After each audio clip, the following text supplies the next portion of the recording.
Olá, como vai? Muito bom dia para você. No 30 Minutos desta terça-feira, vamos mostrar imagens que chamam a atenção dentro do Centro de Enfrentamento à Dengue em Patos de Minas. A cidade está na luta contra o Aedes aegypti, mas na unidade de atendimento há pessoas com sintomas e flagramos locais que servem de criadouros para o mosquito. Ainda hoje eu também vou te mostrar que Patos de Minas registra 3 mortes e mais de 400 casos de Covid esse ano. Polícia procura suspeito de invadir casa no bairro Alto Caiçaras. Patos de Minas recebe selo de Política de Prevenção Social à Criminalidade de Minas Gerais. Denúncia de suposto abandono de animal em casa no bairro Nova Floresta. Essas e mais informações eu te conto agora no 30 Minutos.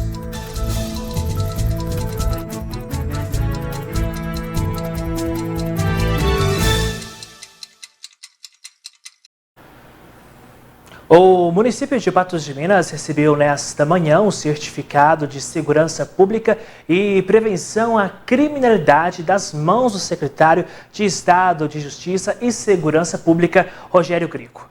O extenso documento foi entregue em cerimônia na Prefeitura de Patos de Minas e contém ações detalhadas de como deve ser o enfrentamento à criminalidade de forma preventiva. Além do secretário de Estado, Rogério Grico, participaram do evento o subsecretário de Prevenção à Criminalidade e a comandante da 10ª Região de Polícia Militar. A partir de agora, a cidade é certificada como município parceiro da Política de Prevenção Social à Criminalidade do Estado, significando um avanço para a segurança da população. E o ministro do Supremo Tribunal Federal, Edson Fachin, manteve a multa de R$30 mil aplicada contra o deputado federal Nicolas Ferreira. A multa foi efetuada pelo Tribunal Superior Eleitoral por disseminação de fake news nas eleições de 2022. Mas o deputado entrou com recurso no STF. A decisão é do dia 26 de março e foi publicada nesta terça-feira. Ao negar o pedido, Fachin disse que, abre aspas, não se trata de proteger interesses de um Estado, organização ou indivíduos, e sim de resguardar o pacto fundante da sociedade brasileira, a democracia por meio de eleições livres, verdadeiras, fecha aspas. A Corte Eleitoral havia condenado o deputado mineiro ao pagamento da multa por propaganda irregular a partir de um pedido apresentado pela campanha do presidente Lula depois de uma publicação nas redes sociais em que Nicolas levava o eleitor a acreditar que, se Lula fosse eleito, haveria confiscos de bens e outros ativos financeiros da população. Também no vídeo insinuava que o PT e Lula seriam culpados pelas mortes na pandemia, já que o partido teria desviado recursos da saúde. A defesa do deputado disse que o conteúdo foi reproduzido de fontes jornalísticas e que as afirmações do vídeo não foram distorcidas.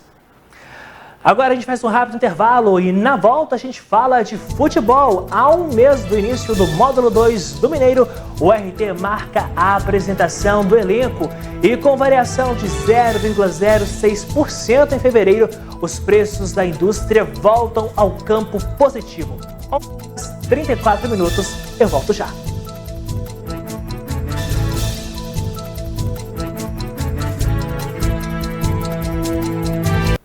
Estamos de volta, agora são 11 horas da manhã, 37 minutos, para te contar que, de acordo com pesquisa do IBGE, o número de trabalhadores com carreira assinada aumentou em nível recorde, mas, por outro lado, a taxa de desemprego também cresceu. O número de empregados com carteira de trabalho no setor privado atingiu 37,995 milhões no trimestre encerrado em fevereiro deste ano. É o maior valor da série histórica da Pesquisa Nacional por Amostra de Domicílio Contínua, iniciada em 2012 pelo IBGE. Houve um aumento de 0,7% em relação ao trimestre anterior, que foi encerrado em novembro de 2023, e significa estabilidade. Para os trabalhadores que têm CLT, trabalhar de carteira assinada é ter garantias e benefícios assegurados por lei. Hoje em dia, no mercado atual, ambas as oportunidades são muito boas, né? O problema é o empresário mesmo, proprietários de loja, que às vezes não colaboram tanto para que, né, CLTs tenham mais benefícios, às vezes um salário, né, mais bacana para todo mundo, para agradar a todos. Mas eu tô feliz hoje em dia trabalhando como CLT, mas a gente não descarta, né, uma hipótese de empreender também. É uma forma da gente ter meio que uma segurança também pela vida, depois que sair do emprego. E se tiver, caso um acidente de trabalho, tá tudo dentro da carteira ali. Comecei a trabalhar com a carteira assinada depois dos meus 16. Mas um lugar que eu me trouxe mais segurança foi aqui na loja agora. Por diversos motivos dele ser totalmente sincero, porque a gente às vezes está em uma empresa que não assina do jeito certo, né? Eles sempre estão passando por cima de algumas coisas. Aqui na loja não, é tudo bem diferente. Então é meio que um aprendizado novo, né? É muito vantajoso, né, ter SLT para poder vir trazer mais desenvolvimento, mais emprego para a população. E eu acho que será uma coisa muito útil, todo mundo tivesse condições e o governo abrisse mais um pouquinho, desse mais um pouquinho de flexibilidade para as pessoas ter o CLT, ter mais empregado, ter mais gente no comércio dele, já giraria mais dinheiro na cidade, nos comércios e para todos nós, né? Em contrapartida, o país apresentou um aumento de até 7,8% na taxa de desemprego. Apesar da alta, em comparação com o mesmo período no ano passado, que atingiu 8,6%, a taxa ainda é menor. E olha só, com variação de 0,06% em fevereiro, os preços da indústria voltam ao campo positivo. Os dados apontam que quase que estabilidade, mas vem depois de 3 meses no campo negativo. A pesquisa é do IBGE e foi publicada hoje. Após 3 meses seguidos no campo negativo, os preços da indústria nacional variaram 0,06% na passagem de janeiro para fevereiro, conforme pesquisa do IBGE. Com esse resultado, o índice de preços ao produtor acumula queda de 5,16% em 12 meses. É um resultado positivo, embora muito próximo da estabilidade, e o primeiro dele dos últimos 3 meses. Com isso, o acumulado no primeiro bimestre é de menos 0,18% e nos últimos 12 meses de menos 5,16%. Os setores que mais contribuíram para o índice geral foram os da metalurgia, indústrias extrativas, refino de petróleo e biocombustíveis, mas o maior destaque foi o setor de alimentos, com queda nos preços de produtos derivados da soja, do arroz e carne bovina. No caso de alimentos, a entrada da safra de soja e de arroz explica em grande parte o que aconteceu com o setor. Isso porque dos 4 produtos que a gente seleciona como os mais influentes, 2 são derivados da soja e 1 do arroz. O 4º produto é a carne de vaca, que conta com um momento de um efetivo maior para abate. Ou seja, são os custos do setor que fizeram que esses preços caíssem, os menores custos. Agora, 11 horas e 42 minutos, a gente gira o assunto aqui porque a URT apresenta nesta quarta-feira os jogadores que vão defender o Trovão Azul no Campeonato Mineiro Módulo 2. Depois do evento, a equipe já começa com os treinamentos. A apresentação acontece há praticamente 1 mês do início da competição, marcada para o dia 4 de maio. A União Recreativa dos Trabalhadores estreia no dia 5 e o primeiro adversário é o Boa, que vai ser disputado dentro de casa, no Zama Maciel. Agora a gente faz um rápido intervalo e na volta a gente vai falar sobre o Dia Mundial de Conscientização sobre o Autismo. E a gente fala também dos transtornos em adultos. E polícia procura suspeito de invadir casa no bairro Alto da Serra. e denúncia suspeito de abandono de animal em casa no bairro Nova Floresta. Os detalhes eu te conto na volta.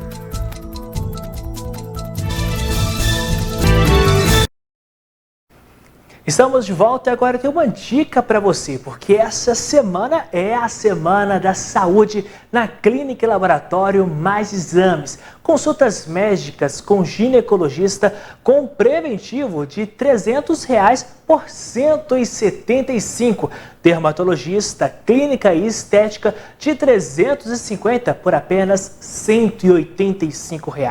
Urologia, ortopedista, oftalmologista, são mais de 15 especialidades e exames de laboratório com mais de 20% de desconto e imagens e também do coração com mais de 10% de desconto. Aproveite essa super promoção, essa super semana e agende agora mesmo os seus exames e a sua consulta. Aproveite a Semana da Saúde Mais Exames. A Mais Exames fica aqui em Patos de Minas, em frente ao Mercado Municipal. Anote agora os telefones, viu? 3814-1616 ou pode mandar mensagem no WhatsApp 99862-1616. Clínica Mais Exames, onde a sua saúde é prioridade. Profissionais extremamente qualificados e equipamentos de última geração. O mais completo centro médico e de diagnósticos de Patos e toda a região.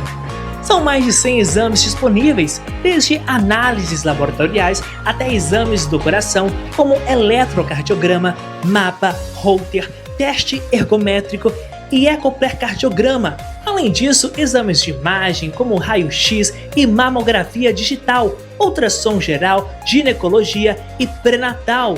E não podemos esquecer da tomografia computadorizada. Não deixe a sua saúde em segundo plano. Faça assim como eu e toda a minha família. Cuide da saúde com quem entende do assunto. Mais exames, mais pela vida.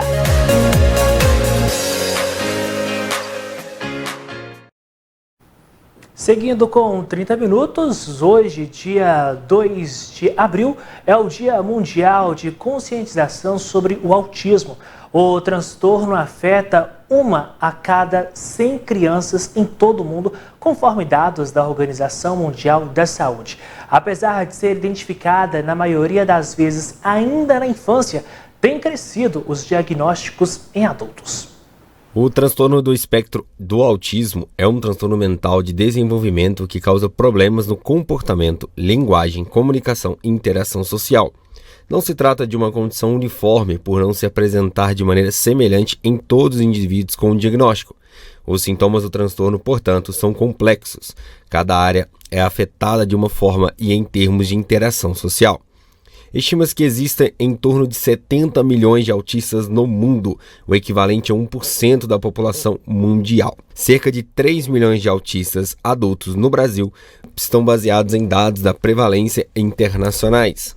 O aumento do diagnóstico em si, a incidência, a prevalência, na verdade, a gente não pode ser tão ferrenho em falar que aumentou. Na verdade, as taxas estão sendo mais estudadas, os desenhos dos estudos, a conceituação, porque antes não era nem conhecido. Então, é por isso que é tão, hoje em dia, mais diagnosticado. Mas é considerado e é considerável observar os fatores que desencadeiam, A gente entender que é genético, tem um componente de suscetibilidade genética e também fatores ambientais, epigenéticos, que a gente fala, Diante desse movimento, pensamos sobre quantas pessoas adultas autistas não sabem que têm autismo e, consequentemente, vivem sem tratamento. No geral, os sinais de autismo, há um comprometimento na questão social, na interação e na comunicação social e interesse restrito em atividades ou alguma questão que a pessoa pode se envolver, Por exemplo, uma criança ou na fase adulta, ela pode ter um interesse muito restrito, tipo com futebol, alguma coisa,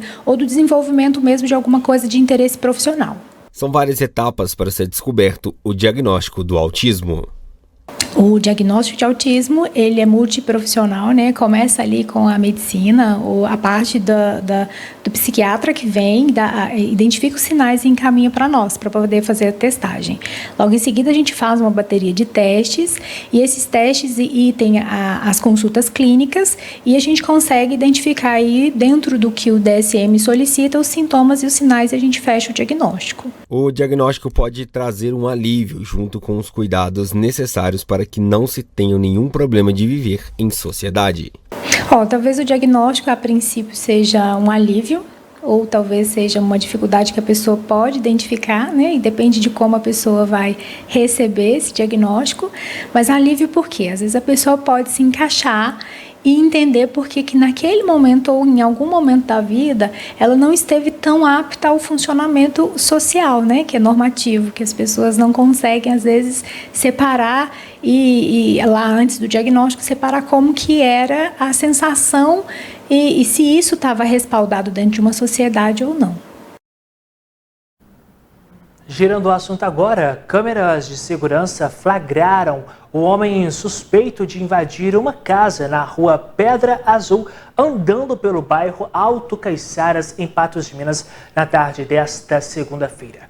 O suspeito teria arrombado nos portões da garagem e entrado na residência.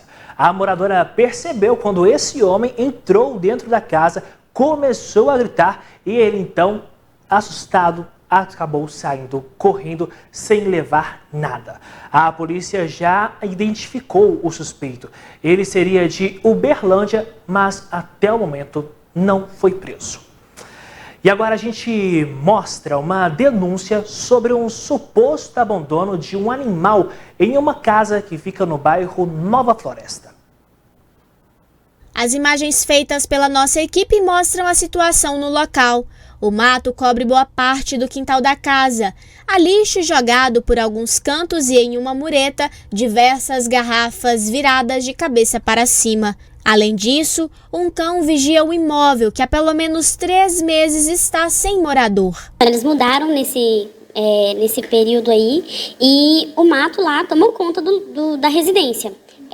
Igual eu falei, o cachorro ele vive fora da residência lá, então como não tem cimento, o mato cresceu muito e o animal fica solto. E como eu disse, ele não é um animal sociável e acaba que não tem como a gente intervir naquela situação. A moradora que denuncia o fato relata ainda que por diversas vezes se depara com animais peçonhentos e até ratos invadindo a casa dela. Na maioria das vezes, vindos da residência abandonada. Vem aparecendo rato, muito mosquito, pernilongo e até mesmo essa questão da dengue, né? Alguns vídeos que eu até enviei para vocês, tem muitas garrafas de bebida que hora e outra chove e pode estar, né, sendo um reservatório para dengue. A gente fica preocupado com isso, até porque eu tenho os meus pais em casa, que são de idade, eu tenho animais também, com essa questão que a gente teve agora da leishmaniose, então é um cuidado a mais que a gente deve ter. Isso me preocupa. Várias vezes a gente teve que colocar aqueles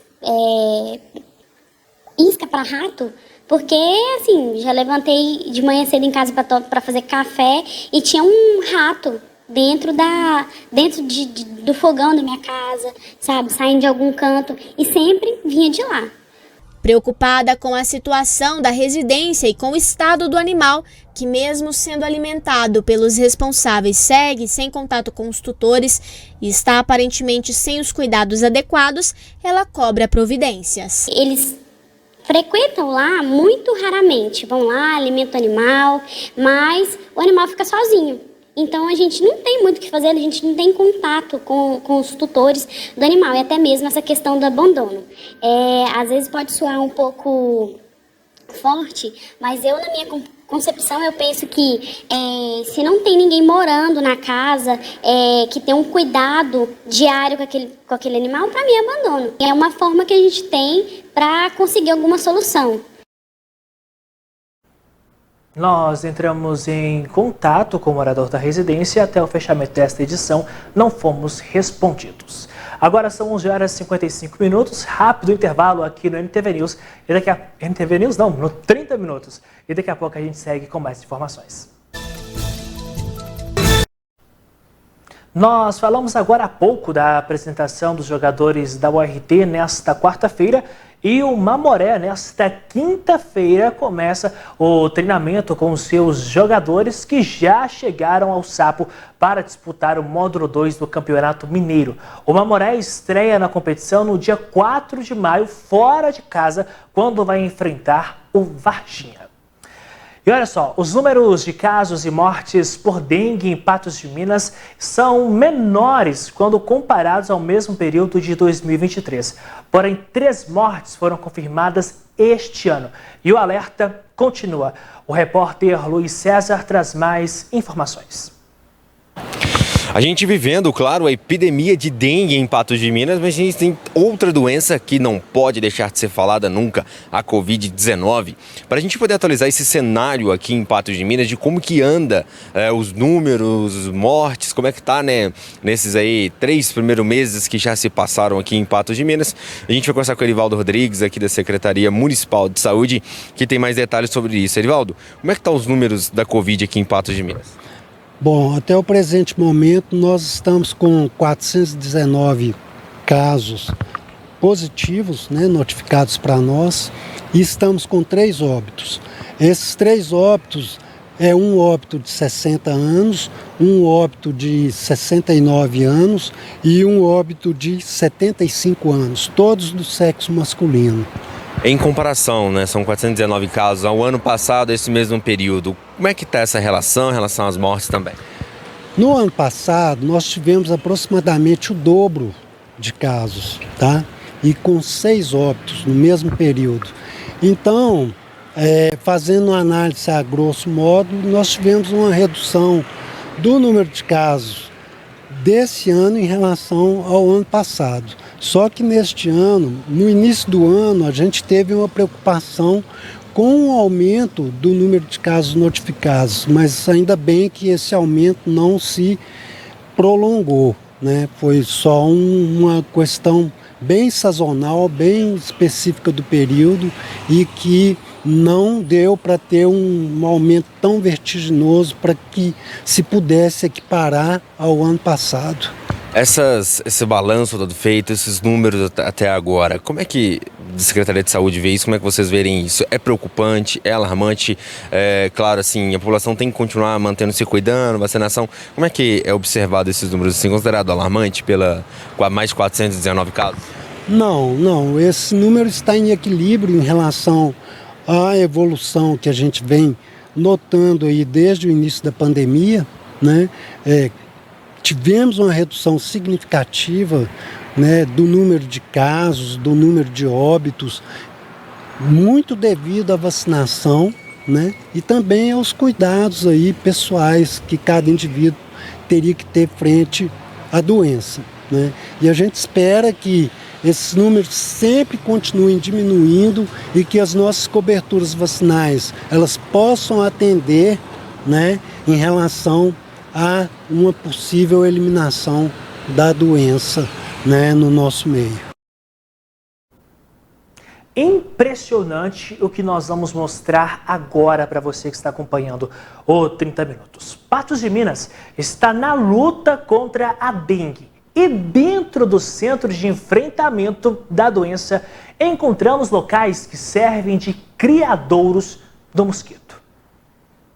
Diante a epidemia de dengue e a quantidade de novos casos registrados, a Prefeitura de Patos de Minas abriu no início de março o Centro de Enfrentamento à Dengue no bairro Várzea. No local, são realizados testes, ministrados medicamentos e soro. Milhares de pessoas com sintomas já foram atendidas na unidade.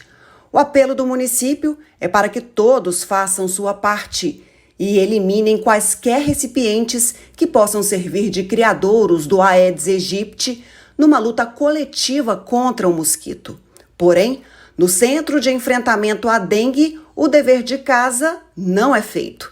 Encontramos locais que servem como criadouros do mosquito. No pátio, bem ao lado onde os pacientes são atendidos, há tubulações expostas e com água acumulada. Locais como esses também são criadouros de dengue e um risco para a proliferação do mosquito. Diante a situação no Centro de Enfrentamento à Dengue em Patos de Minas, perguntamos à Prefeitura quais providências serão tomadas. Fomos informados que a demanda foi repassada para a equipe de combate à dengue, que irá ao local. O 30 Minutos de hoje vai ficando por aqui. Muito obrigado pela sua companhia. Hoje, 18 horas, tem programa Mais Saúde com David Bala. Na sequência, o NTV News com o Odair Cardoso. E você segue agora muito bem informado, fechando a câmera Ézio com Gui Boaventura. Boa tarde, Gui. E aí, tudo bem? Tudo certo com você? GGSS. Coisa boa. Terça-feira, bastante movimentada. E, Gui Boaventura, há muito tempo a gente vinha falando nos bastidores e agora vem à tona mais uma vez a Covid-19, né? Muita gente fala, a Covid, ela acabou, mas só nesse ano, em três meses aí, fechando, né? Começamos agora abril, 3 mortes. Eram 4 em investigação, então 3 mortes já confirmadas no município.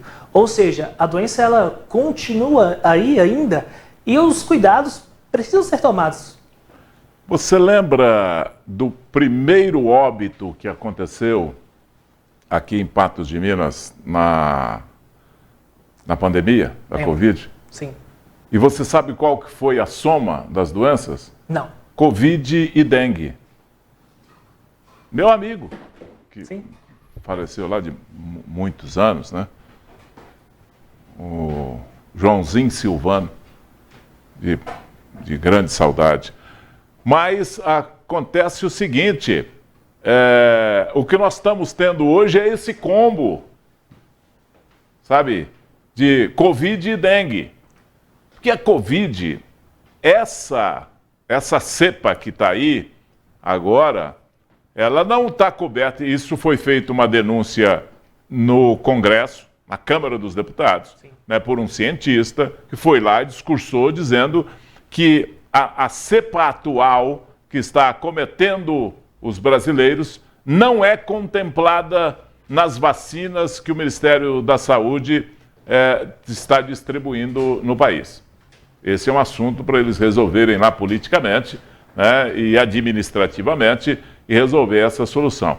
Mas é uma cepa mais fraca, ela não é tão letal, e tal, mas continua matando. Tão letal ela não é, mas ela é letal. Ela mata, ela continua matando. Como a gripe mata, a influenza mata, a dengue mata. E esse combo é muito perigoso para determinadas pessoas. Pessoas com baixa imunidade, com todas aquelas coisas que a gente sempre falou aqui, né? Com outra comorbidade, pessoa que tem problema de pressão alta, pessoa que tem diabetes e etc, problema do coração. Pegou Covid, tem que ter uma atenção especial. Pegou dengue, tem que ter uma atenção especial. Pegou gripe, tem que ter uma atenção especial. E se pegar os 3 tudo de uma vez? É possível? Então, e olha, eu conheço muita gente que pegou esse combo aí, passou, apertado. Dengue e Covid. E o que mais me preocupa, Gui Boaventura, somos nós, comunicadores, que trazemos a informação para quem está em casa para cumprir o nosso papel, enquanto o poder público deixa, Deus dará à população sem nenhum tipo de informação, sem cumprir o seu devido dever. Olha, eu sempre tenho falado isso aqui. Sempre. Nós já discutimos isso diversas vezes, né? Essa falta de comunicação do governo, esse é um pecado, sabe, um pecado mortal para os brasileiros. Nós não vemos mais campanha de vacinação. Eu estou falando campanha, mas lembra do Zé Gotinha? Eu lembrei dele agora. Então, a campanha que foi feita com o Zé Gotinha, né, outras campanhas que foram feitas, eu vi campanha contra a varíola. Para vacinar contra a varíola. Campanha para vacinar contra a poliomielite, quantas que nós já vimos no Brasil, sarampo e etc. e tal, nas escolas, um novo modus operandi, né, ou um modus operandi que existia naquela época de vacinar toda criança na escola. Não tinha esse negócio de perguntar se podia, não. Aqueles revólver de pressão, ia chegando, a meninada ia passando e pronto, estava vacinado. né? Então, eu acho que a gente está interpretando mal essas coisas, sabe? Botando outras coisas na frente da saúde, na frente da lógica, e a gente precisa repensar isso aí. Mas o governo não faz nenhuma campanha mais. Não.